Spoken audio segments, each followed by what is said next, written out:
And we are live. All right. Hello to everybody out there on Facebook and on YouTube. Welcome to our book launch with Vanessa Oakes, author of The Passover Haggadah, a biography from Princeton University Press. We are really, really thrilled to host this book launch on Jewish Live and to allow all of you out there to engage with this incredible scholar and author in conversation. So thank you all for coming. And I'm going to pass it over to Vanessa Oakes to begin our conversation of this incredible book. And as I do so, we'll note at a few moments later when the Q&A portion arises, when there's time specifically for question and answer. In the meantime, you can submit questions as they arise in the chat box. We're not going to get to them immediately, but I'll be keeping tabs on them and make sure that Vanessa sees them when we get to the Q&A portion. So thank you all for being here. And Vanessa, all you. Thank you so much, Lex, and thank you, Dan, for being an organizer as well. Jewish Live is pretty remarkable. I've never done a virtual book launch before, and this is incredible right now. It's incredible to see my friends from Tel Aviv, from Dublin, from Washington, D.C., from New Jersey, from Charlottesville, wonderful Charlottesville people. Hello to Emily Filler, to Laura Levitt, to Linda Katz, to Eunice Kaplan, to Joni, to Maya, so many people. Sounds like romper room in the olden days when the teacher would see everybody. It's wonderful to be here together with all of you. And I'm very excited to share this new book. It came out so beautifully. The folks at Princeton University Press really did a beautiful job in the production of this book. And what I'd like to do this afternoon is share a little bit of the book with you, share some stuff that's in the book and some stuff that isn't. But I want to begin with a story that took place at the beginning of my research. And so I'll read a little bit. When I began to think hard about the life of the Haggadah in preparation for this biography, Rabbi Lawrence Hoffman, who has written extensively on this text, suggested I go to Chicago to meet with Stephen Derschlag, the premier private collector of printed Haggadot in America. I'm glad I did, because shortly after my arrival, I learned how the Haggadah lived in a distinctive way. The father of anthropological fieldwork is Malinowski, who distinguished himself from the armchair anthropologists of the 19th century by leaving home and going into the field for an extended period of time to live among the people who would be his objects of study. In those days, they were invariably called the natives. Malinowski's description of his arrival in Melanesia, New Guinea is well known. Imagine, he wrote, suddenly set down, surrounded by your gear, alone on a tropical beach, close to a native village, while the launch or dinghy which has brought you sails away out of sight. The entrance story foreshadows the anthropologist's transformation from stranger to insider. It also hints at an essential understandings that will be revealed. While anthropologists today rarely claim that they become insiders, performing fieldwork remains their primary research method and is the profession's initiation rite. They tell entrance stories, so nodding to Malinowski, I preface this biography with my own. I arrived at the shore of Lake Michigan, neither by launch nor by dinghy, but by car.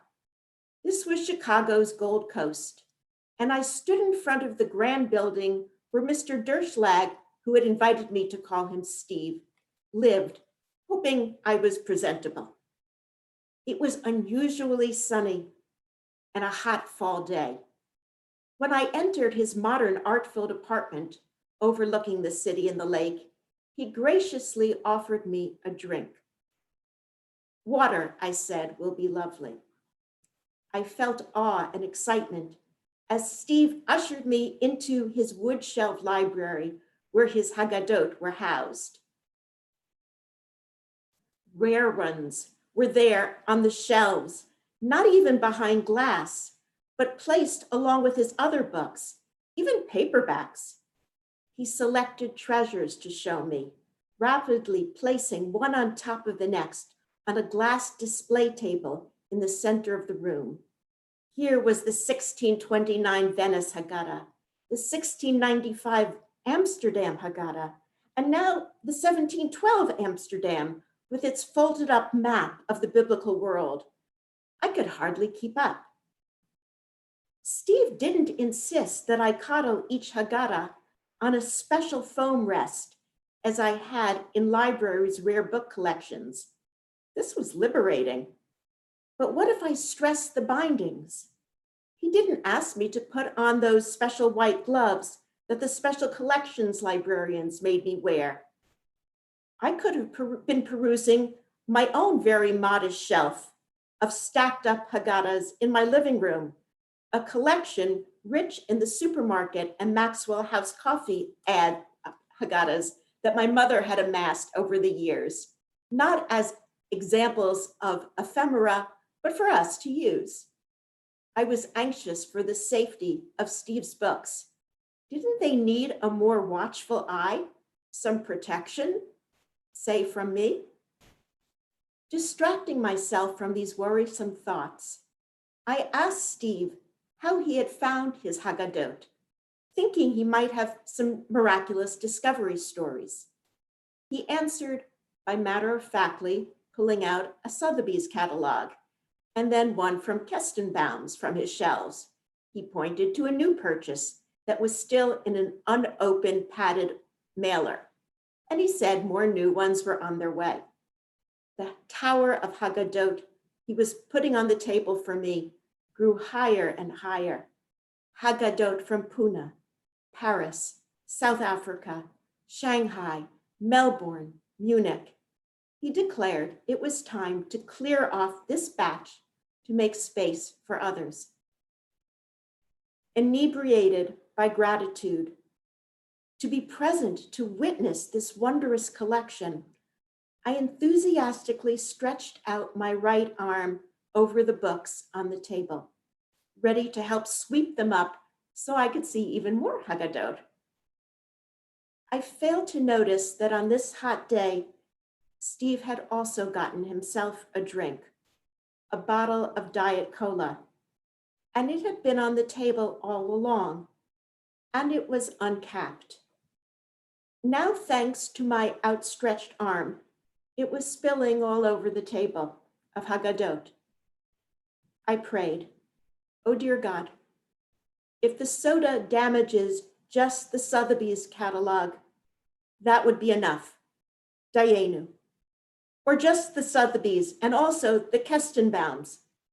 Even that would be enough. I started to turn towards Steve, anticipating the horror and displaying my shame. But during my liturgical interlude, he had dashed off and returned with what he called a shmata, a little rag. He was already clearing, dabbing, mopping, reassuring me, you cannot treat them as artifacts or they lose their value.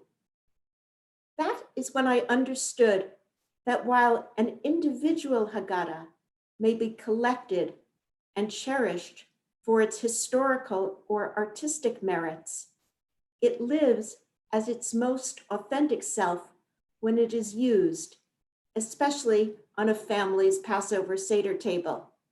That is when it gets a life, so to speak. In the presence of its vulnerability, subject to wine spills and the assault of matzah crumbs, it choreographs the transmission of particular memories and inculcates sensibilities. I would go on to learn that a Haggadah comes to life when it leads those who have gathered to ask hard questions about slavery, exile, redemption, and freeing the oppressed. Its liveliness increases each time it is taken out again to be used at a Seder, and each time celebrants use it. It's especially lively, but in a different way, when it fades into the background and gives rise to the conversation of those seated at the table who are alive at the present moment and make telling the Passover story meaningful for themselves. I'm grateful to Fred Appel from Princeton University Press for asking me to take on the topic of the Passover Haggadah for this series on great sacred texts. I did not realize at the time how crazy an assignment it was. Other people took on Genesis, Exodus. There are over 6,000 versions of the Haggadah. It meant that I had a great deal to learn.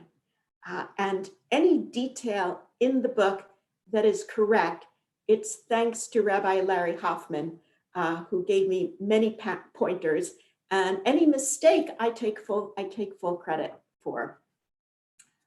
I did want to think a lot about, in the course of my studies of the Haggadah, I wanted to think about why it had to be written and rewritten so many times. And I came up with a scenario, one that I tried out on my friend Michal Kraveltovi, who's still awake in Tel Aviv right now. So let me try this scenario with you as well. Say you have never attended a Passover Seder, but like other intrepid souls, you decide to hold one in your home. You invite guests, or I suppose this year, virtual guests, and you read recipes. You know there's a book, the Haggadah, that tells you what to do and say. You know that it's in Hebrew, but there are English translations. You go to Amazon online. You find an affordable one with meaningful explanations, contemporary readings, scholarly digressions, musical notes for a few songs, visual images that appeal to you, and instructions for how to arrange your Seder table. And then you go back online and you order some used copies to offer your guests or your virtual guests. You, in the olden days, you would cook your heart out. Now you might just get some cream cheese to put on your matzah. And you turn to the instructions in the front of the Haggadah, which tells you what goes on the Seder plate. You do not know what a shank bone is, so you use the vegetarian alternative your Haggadah suggests, a beet. You pick up matzahs and macaroons at Wegmans, or you have them delivered, and you have wine delivered from Trader Joe's. Come the eve of Passover, you and your guests take turns reading the Haggadah. What it says, you do. Bless, you bless. Dip the parsley in salt water, you dip. All the guests are already whining, let us say now together, when do we eat? As if it were part of the liturgy. Only midway, as your Haggadah instructs, do you serve the festive meal. Some guests lobby for stopping at that point, and this takes you by surprise. It's a religious ceremony, isn't it? But you press on, making it through to the end, with only some skipping of the long psalms. You feel smug when you recite the words of the final poem added in the 11th century. We have concluded the Passover Seder according to law and custom. Though a novice, you have facilitated one of Judaism's most complex ceremonies. You declare your Haggadah a perfect guide and companion. Time passes. Each subsequent year, you hold a Seder using your Haggadah, and it reliably gets the job done. But your guests, never seem to really grasp the Exodus story from the text, and they never seem engaged with the ritual. You do not intend to abandon your Haggadah for a dramatic reading from Exodus, which is something my father-in-law once did when he got frustrated with the level of ignorance at his Seder table. You trace the problem you are having to your particular Haggadah, the one you had selected, and you plan to scout out a better one. If the year had been, say, 2015, there were new choices to be made. The Lieberman Open Orthodox Haggadah, the Unorthodox Haggadah, a festival of freedom and springtime in 15 innings.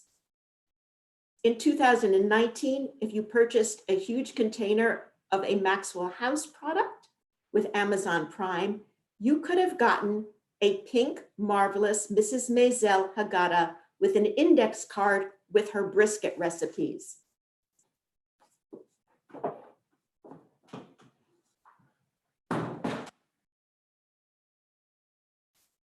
And here is the recipe for brisket inside. And so you won't be disappointed. Here is the Maxwell ad on the back. You look at fancy facsimile editions and find yourself contemplating how many artists since the Middle Ages have been motivated to try their hands at illuminating the Haggadah according to the styles and tastes of their era. This makes sense to you. What perplexes you is why so many different versions of the text have emerged, not just in one particular year, and not just of late, but over the generations. In fact, a small cottage industry of Haggadah bibliographies emerged, at least since 1901, when there were only 909. And now, whenever figures are cited, the number is usually 6,000 and counting. Now, in addition to the facsimiles, reprints, and photo offsets, the number now includes thousands of unique, community-tailored, photocopied, handmade versions. Homemade Haggadahs, many created with the help of the website haggadot.com, are copied at Staples. As a matter of fact, there are people I've met recently who have a ritual where they get it done just the day before Pesach, and then they see their friends at Staples all Xeroxing together. It's an ingathering of the people. Some people are displaying their Haggadot as PowerPoints projected onto the dining room wall or downloaded on tablets, electronic readers, and on mobile phones. And yes, this year, people will say, please go to my chat room, to the chat box, and press the link, and you will find the Haggadah I've prepared for you. Some Haggadahs recognize that the attention span of adults attending Seders has been reduced to the duration of a TV sitcom. That's the 30-minute Haggadah. Then there is Michael Rubiner's 2-minute Haggadah, a Passover service for the impatient, which appeared in Slate in 2006. And I just want to read a snippet of that. The story of Passover. It's a long time ago. We're slaves in Egypt. Pharaoh is a nightmare. We cry out for help. God brings plagues upon the Egyptians. We escape, bake some matzah. We wander 40 years in the desert, eat manna, get the Torah, wind up in Israel, get a new temple, enjoy several years without being persecuted again. Let the brisket cool now. So let me ask, why is it that there have been so many Haggadot, so many versions? The experts generally agree that there are 3 reasons. Geography is the first reason. Jews have lived all over the world, and the Haggadah may be recited in any language, for the goal of its transmission is understanding. It's been translated into English, Yiddish, Judeo-Italian, Judeo-Spanish, French, Spanish, Russian, Polish, Chinese, Italian, Croatian, Danish, Czech, Finnish, Turkish, Swedish, Hungarian, Amharic, and Marathi, and others. Many Haggadot had multiple languages.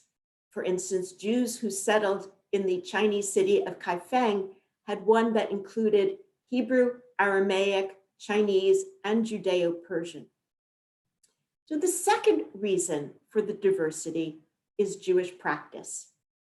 Different versions of the Haggadah have reflected the diversity of liturgical rites among Jews.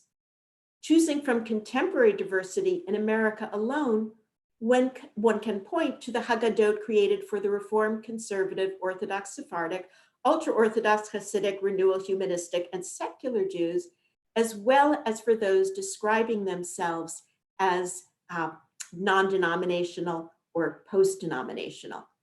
And within the sects, there are revisions and unrevisions. A recent new version of the Reform Movement's Union Haggadah, which took out the 10 plagues, initially put them back in. The third answer is history. The Haggadah has expanded to register the events, crises, and cataclysms that have been assimilated into the story that Jews tell about themselves. Thus, the text has been recontextualized by history by a people who script their annual ritual of nationhood around it. Contemporary examples, a Haggadah written during the Holocaust, whose nightmarish illustrations reflect concentration or DP camps, makes this point. Certainly, the many American or Israeli Haggadot issued after the Six-Day War in 1967 offer celebratory images of Israeli soldiers praying at the Western Wall or whimsical images of Jerusalem's Old City. And now Haggadahs express pressing concerns and propose a commitment to action once the Seder is over. Feminism, racism, climate change, the refugee crisis, LGBTQ inclusion, and even a parody for the Trump administration. And of course, you've probably seen online already Haggadot for the virtual Seders, which many of us will be having one that offers a new series of steps for the Haggadah instead of the usual, let's see, do I have this right here? Instead of the usual Kadesh or Chatz Karpas Yachatz. Instead of the usual order, it's make the Kiddush, wash, Barech, wash. After each step, another wash. It was a funny joke when I heard it the first time. I must say, virtual Seder humor has gotten less funny, to tell the truth. And clearly we are all trying to keep our spirits up and feel resilient. And I would say that this particular year, as I think of history and the Haggadah, it may be that the good old fashioned Haggadah really does the trick. We don't need all that much innovation this year because the good old fashioned text says to us, you folks, you have a history of suffering. You have a history of crisis, and you cried out. And you know, you have resources of resilience, and you will make it through. And you will you will pull together, and you will act with compassion, and you will pay particular attention to those who are the neediest. And you will do that because you were in a place of need, great need once yourself. That's what the old story tells us. And of any story that we need to hear now, I think it's that same old story.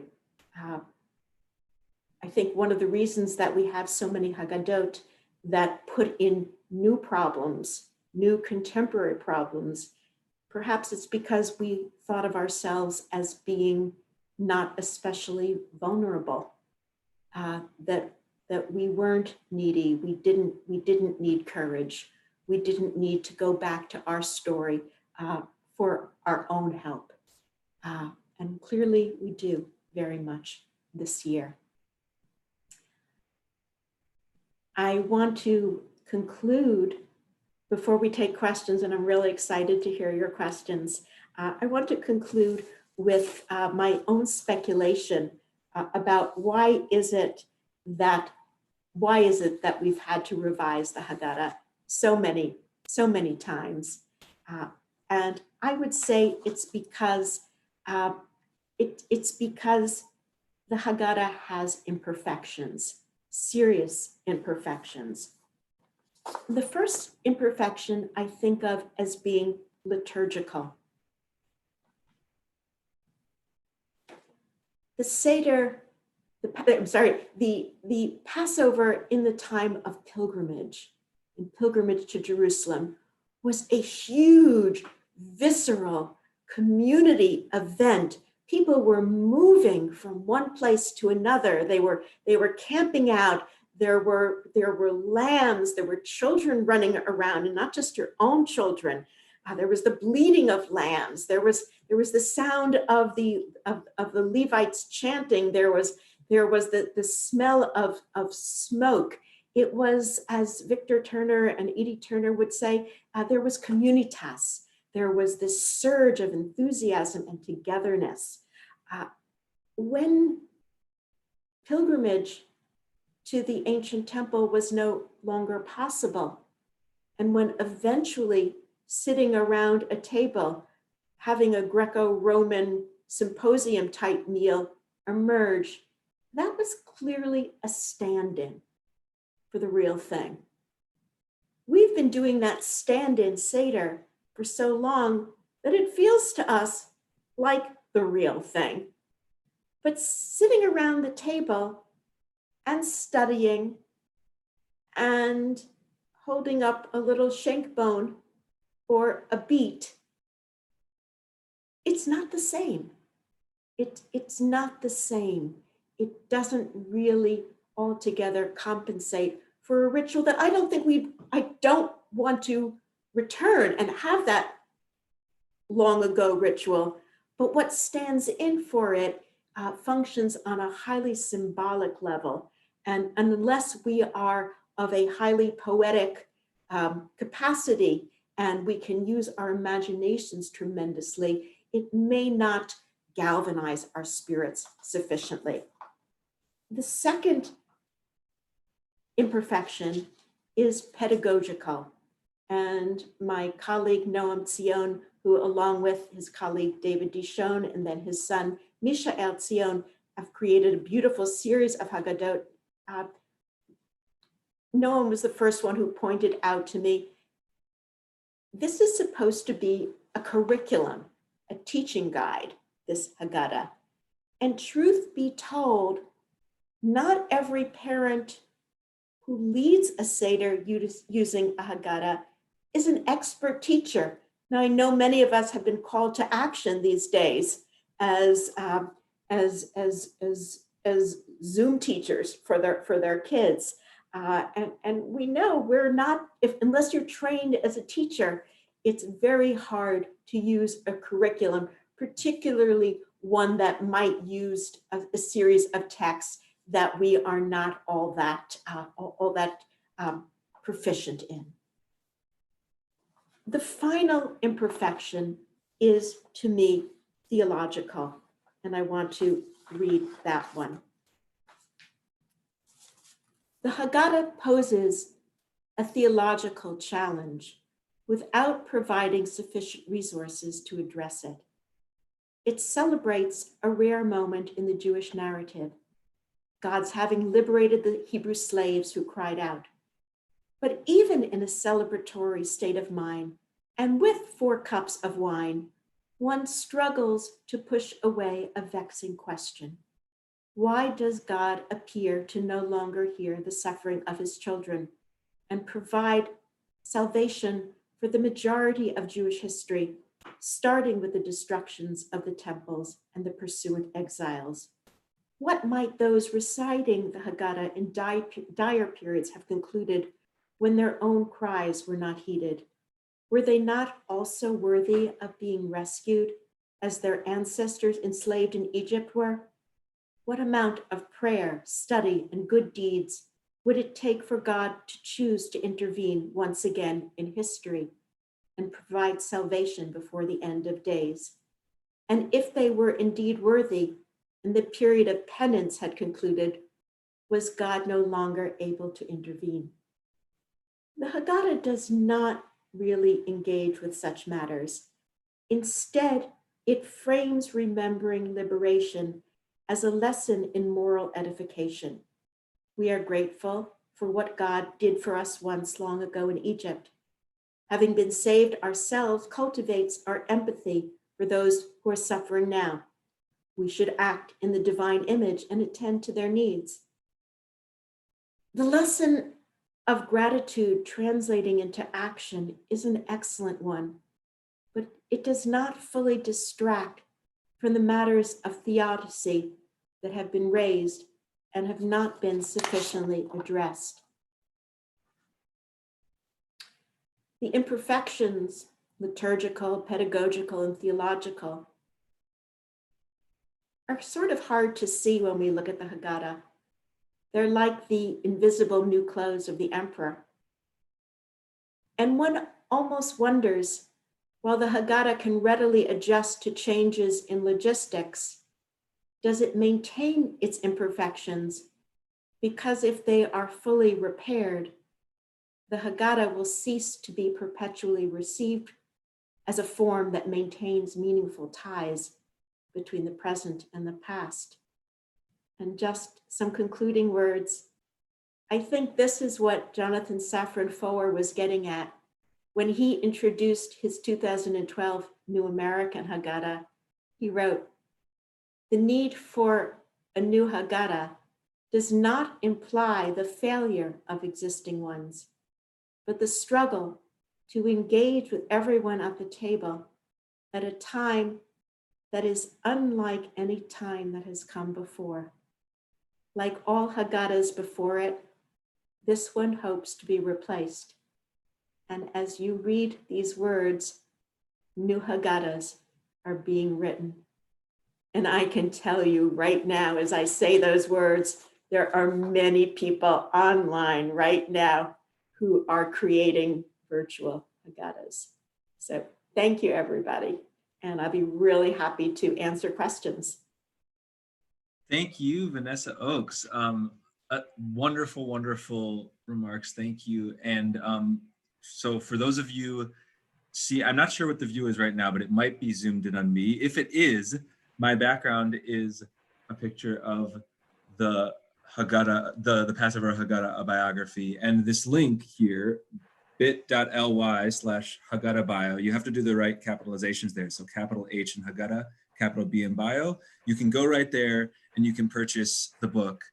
We strongly encourage you to do that. I've read it. It's really, really worth your time. It's really, really worth the amount of money it costs. And there's actually a discount code that Princeton University Press is providing of 30% off if you type in OCHS30, OCHS 30 when you purchase on the Princeton University Press, through Princeton University Press. So thank you all so much. We are going to go to our Q&A, and the first question that came in, please continue submitting questions in the chat, and I will be getting to those. The first question we got was, what was the most unexpected experience for you as you researched and wrote this book, as you researched and composed this book? What was unexpected? It's unexpected. I expected that by the time I finished, I would really understand the Haggadah. And I don't. I've read it hundreds of times. I thought maybe in the end it would cohere in some way for me, and it doesn't. I also thought that maybe let me just see if I can find a piece of paper that I want to share. Let's see, there. I thought maybe I would I would stop I would stop being filled with wonder every time I looked at a Haggadah, and I haven't stopped. Each one is just as wondrous to me, and I'll share one of the most beautiful Haggadahs I own, which I got on Etsy somehow or another, is by Tamar Messer. It's absolutely beautiful, and I get to hold it and touch it. It's such a treasure, and it has one of my very favorite illustrations, which if you hold it this way, there's a woman at the head of the Seder table, and if you hold it this way, there's a man at the head of the table. It's just it's absolutely exquisite and beautiful. Great. So we've got a couple questions tying that I'm going to roughly synthesize together that are tying your research in the book with your own practice of Passover. So how did this research you did on the Passover Haggadah affect your own Seders? Well, in the early days, and I worked on this book for a very long time. When I started working on this book, I felt that I had the go-ahead to buy many Haggadot. Not that I didn't already have a bunch, but I felt I could buy even more. And so when guests would come to our Seder, everyone had a Hebrew school Haggadah to use, one that had the yellow and red one with the numbers being, with the lines being numbered. And then everyone else, and therefore everyone also got to pick one of the additional Haggadot that I had. And so we sat around the table with many Haggadot, and it was very cluttered. And I asked people if they could share something from one of the Haggadot that was interesting. And people were showing pictures. Elizabeth would find something meaningful, and Harry and Emma would find a reading that was intriguing to them. Those are the grandchildren, and Isaiah too, but he doesn't read yet. And then it felt too cluttered. So 2 years ago, I made a Charlottesville family Haggadah, which is essentially, it's a traditional Haggadah, but I made it all gender neutral. So there's no he's in it. So it works with my feminist convictions, and it also has some really beautiful poetry in it that my friend Rabbi Dan Alexander introduced to me. And one of the loveliest poems is Passover by Primo Levi, which is an exquisite poem, which if we have time later, I can read it to you. So there's some beautiful poems in it. Great. Okay, we're getting great questions, and folks, please continue submitting those to the chat box. And if you're watching on Facebook, we're also keeping tabs there if you have questions that you would like to submit via Facebook, even if you're not in the Zoom meeting. So next question, this is more of a specific research kind of question. How did the American 60s change the Haggadah? Dramatically, absolutely dramatically. Yeah. And this is a shout out. This is a huge shout out to Arthur Waskow, whose Freedom Seder, his Freedom Haggadah, which was created at a tremendously dark time in our country's history. It was after the assassination of Martin Luther King, and Waskow pulled together a Seder of people of many backgrounds. It was a radical Haggadah, and I say that in all the best ways. It showed what a Haggadah could be. It showed that Haggadah was really about the issues of freedom that we needed to tackle right now in our country. And Waskow set the stage for so many other Haggadot that followed it.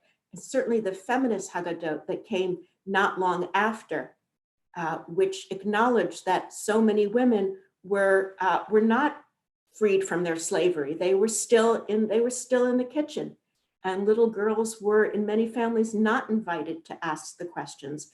And those feminist Haggadot were name the pains of women who had been excluded.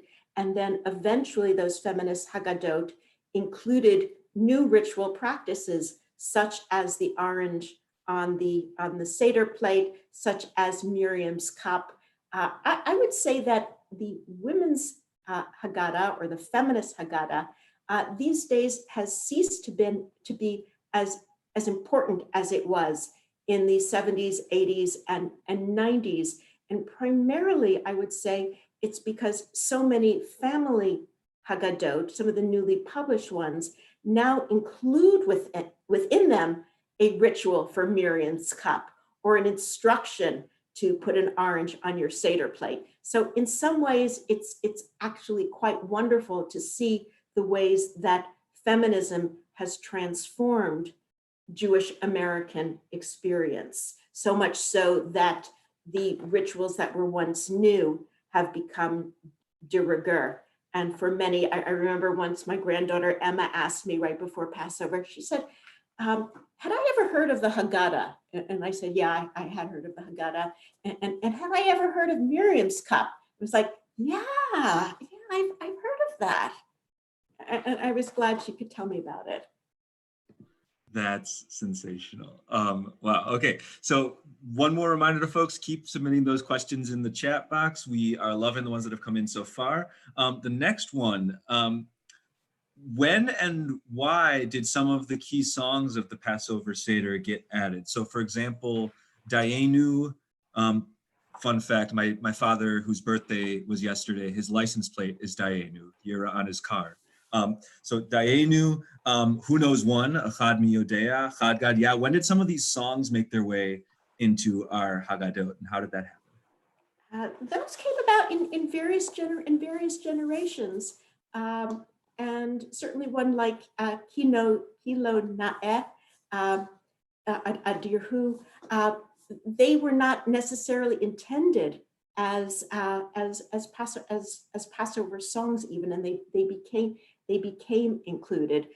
For many of those songs, the dates are truly speculative. So I'm not even gonna try and name those dates.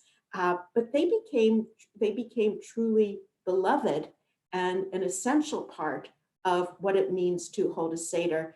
Certainly in the many families where the Seder stops at the festive meal and the Haggadah gets put away, it will be taken out towards the end for a rendition of Chad Gad Yah.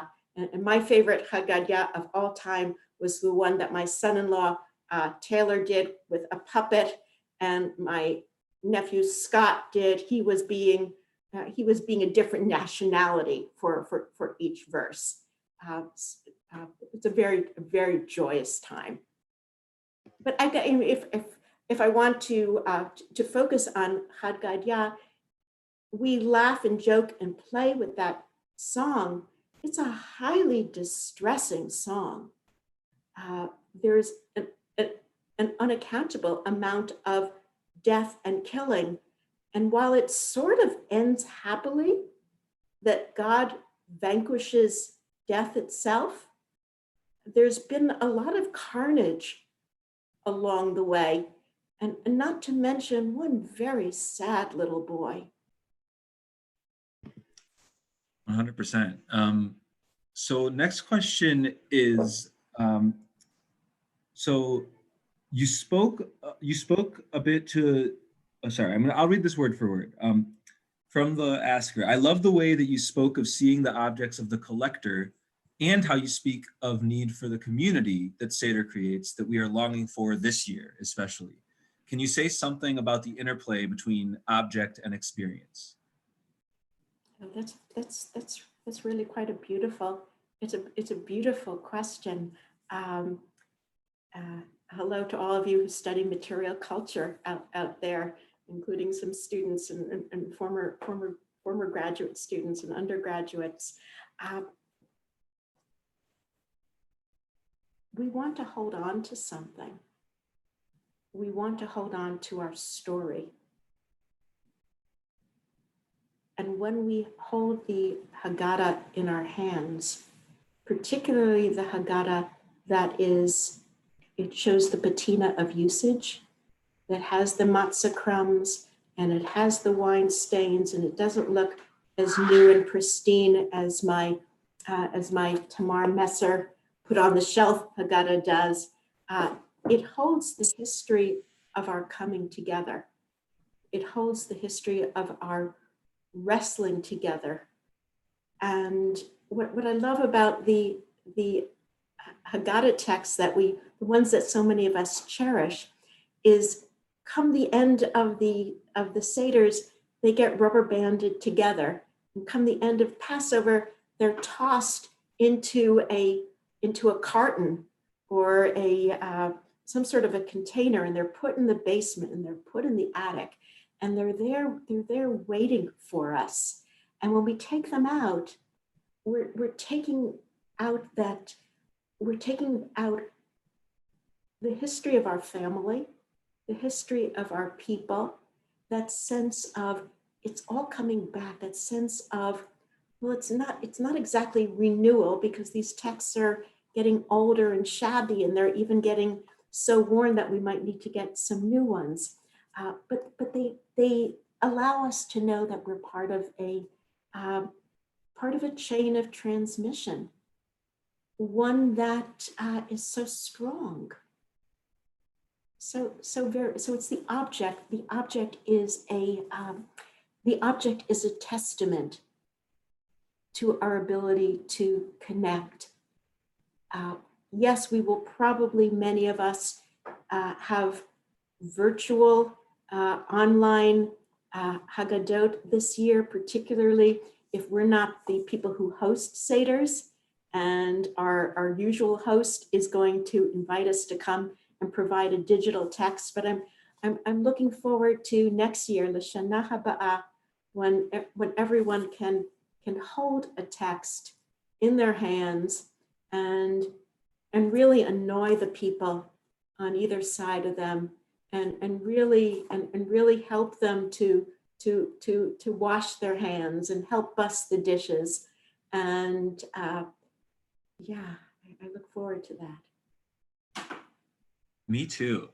So I'm taking a risk here because we have 2 questions left, but they relate to each other. So I'm going to ask them at once, and as I ask them, I'm going to hope and trust that people submit some more questions, so that we've got more when you finish answering. So these are 2 questions that each tie to the mid 20th century. So the first one is somebody reflecting on their own Seder experience, and also on the wine stains that you mentioned. So I always picture our grandparents' Haggadahs with the wine stains here and there from years past, and our grandfather in his booming voice shouting, "This is the bread of affliction."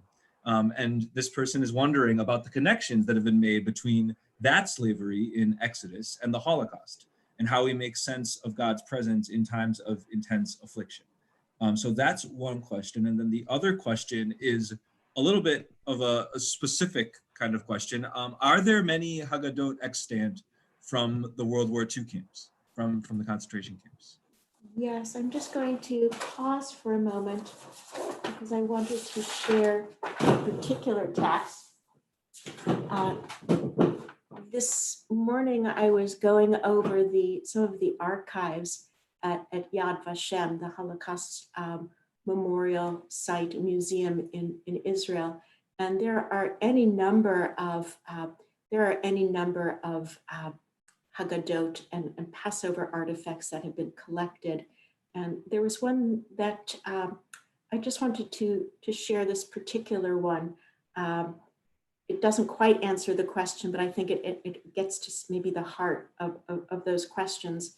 So there was this family, the Landaus in Poland, and they were cared for by a Christian family. And on Passover, this family allowed the Landaus to kosher their oven and to prepare kosher matzahs from grain that the Landaus were able to grind in a coffee grinder. So the father of the family, Shmaryahu Landau, he recited the text of the Haggadah from memory. And his son, who was then 17, his name was Elimelech, he wrote it down by hand and he decorated it. And we have that text at Yad Vashem. So after the war, Elimelech made his way to Israel, and he arrived in 1945. When he arrived there, he joined the Haganah, and he fought in the War of Independence in the religious battalion. So at Passover time, the battalion was under siege, and Elimelech, this time he made a simple Haggadah on a typewriter for the soldiers. And a copy of that Haggadah also survived and is also at Yad Vashem. So these Haggadot from the Holocaust are testimonies to a time when the story would still be told, even if there was no paper. The story would still be told, even if it was a Haggadah from memory. I would say that nowadays, and people might find this interesting, nowadays there is much less reference to the Holocaust in the Haggadah than there used to be, say, in the 80s, when in many communities, nationally, internationally, there was a regular set observance of Yom HaShoah, of Holocaust Remembrance Day, and more liturgies for that day were created. It no longer became as necessary to use the Passover gathering to remember the Holocaust on that particular day. Certainly, if you look at a very beautiful Haggadah, the one that was created by Elie Wiesel, that Haggadah it remains beautiful. That has a great deal of reference to the Holocaust. I would say most Haggadot created now don't have that kind of reference, that kind of elaborate reference. So this is a question that somebody asked that I've seen popping up in a few forums specifically related to the moment we're facing right now with COVID-19 and social distancing. And specifically, the question is, there are many different people for reasons that I think might be clear that are referring to COVID-19 as a plague and thinking about comparisons between it and the 10 plagues. Does this, the question is this theologically troubling to you in any way? But I'd ask even more expansively, just how would you relate to the idea of COVID-19 being expressed or related to through the language of a plague? It's not the same. I think, yes, and yes, it is technically a plague. Is it like the plagues as we teach them in the Haggadah? No, I don't think so. First of all, the plague that the virus that we have right now it's historical. It's happening now. It's actual. And the plagues that we read about in Exodus, these are. They may have happened, I don't know, but they're literary. They function. They function. There's repetition. There's literary devices. Notions of Pharaoh's heart hardening. They come as punishment in the text. They come as punishment. I cannot find it acceptable at all to think of the virus that we now live with as an intentional punishment that is inflicted upon so many people who suffer. Thank you. So On a sober moment. Yeah, it's an important moment, and yeah, we're all doing our best to find language for where we are right now. But I think it's important to recognize that that jumping to that kind of analogy could have some real problematics. So I appreciate you shining a light on that. This is a bit of a gear shift. When it comes to Seder night, which and I think you mentioned a little bit about this, but which Haggadah or Haggadot will you have in front of you? And I guess on one level that's a question for maybe this year, but also more generally, what Haggadah or Haggadot do you have in front of you? I personally am going to use the Charlottesville 2020 version, which is just it's pretty bare bones, except for a few poems. I do want to read the Primo Levi poem, because if you're thinking of adding just one poem to your traditional Haggadah, I think this is an incredible one. I'll share it. Passover. Tell me, how is this night different from all other nights? How, tell me, is this Passover different from all other Passovers? Light the lamp, open the doors wide, so the pilgrim can come in, Gentile or Jew. Under the rags, perhaps, the prophet is concealed. Let him enter and sit down with us. Let him listen, drink, sing, and celebrate Passover. Let him consume the bread of affliction, the paschal lamb, sweet mortar, and bitter herbs. This is the night of differences, in which you lean your elbow on the table. Since the forbidden becomes prescribed, evil is translated into good. We will be spending the night recounting far-off events full of wonder. And because of all the wine, the mountains will skip like rams. Tonight, they exchange questions, the wise, the godless, the simple-minded, and the child, and time reverses its course, today flowing back into yesterday, like a river enclosed at its mouth.